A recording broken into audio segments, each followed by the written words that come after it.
లవ్‌లో పడొద్దు అంటాను నేను. లవ్‌లో పడొద్దంటే ఇక్కడ ఓపెన్‌గా చెప్తున్నాను. ఒక కాలేజీకో లేతే ఆఫీస్‌కో వెళ్తున్న అమ్మాయి, అబ్బాయిలు లవ్‌లో పడొద్దంటాను నేను. ఎందుకు పడకూడదు?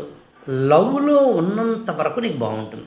సరే ఆ అమ్మాయిని, ఆ అబ్బాయిని పెళ్లి చేసుకోవడం అనే కథ సుఖాంతమైతే ఎవడు ఏ నీతి కబుర్లు చెప్పాల్సిన అవసరం లేదు కదా! నేనేనను.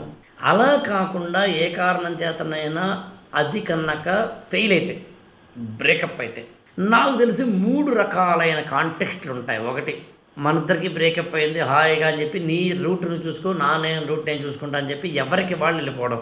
దాన్ని హాయిగా సెన్సిటివిటీ లేని బ్యాచ్ అంటాం. వాళ్ళిద్దరికీ సెన్సిటివిటీ లేదు, గొడవ లేదు, కొంతకాలం కలిసి ఉన్నారు, తర్వాత వెళ్ళిపోయారు.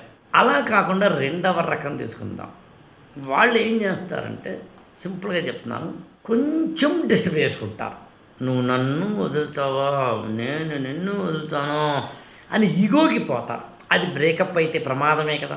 కొంతమంది ఇంకోటుంటారు యాక్చువల్‌గా ఏడుస్తూ కూర్చుంటారు.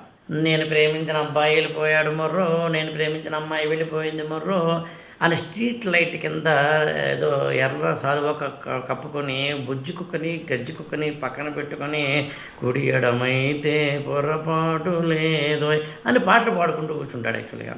అరే బాబా! నువ్వు బుద్ధి లేని వాడివి కాదా? ప్రేమలో పడ్డప్పుడు నీకు తెలీదా? ప్రతి మ్యానుఫ్యాక్చరింగ్ దానికి ఒక ఎక్స్‌పైరీ డేట్ ఉంటుందని. నీకు అంత సిగ్గుమాలిన వాడివా? అంటే ఒక అమ్మాయి నిన్ను ప్రేమించకపోతే, ఒక అబ్బాయి నిన్ను ప్రేమించకపోతే ఏడ్చేస్తావా? లేదా చంపేస్తావా? లేదా ఏదో సాడో ఏదో సైకో అయిపోతావా? ఏం బతుకులురా మనవి? యెస్! జీవితంలో కొన్ని దక్కాలని కోరుకుంటాం. దక్కితే ఓకే. దక్కకపోతే మూవ్ ఆన్ అవ్వగలగాలి. సో వాట్ అనగలగాలి. అయితే ఏంటి అని అనగలగాలి. అంతేగాని డిప్రెషన్‌లో కూర్చుంటూ, ఏడుస్తూ కూర్చుంటూ, ఇన్ఫీరియారిటీ కాంప్లెక్స్‌లో కూర్చుంటూ నా బతికింతే అనుకుంటే ఎవడయ్యా? ఎవడికి నష్టం? నీకే నష్టం.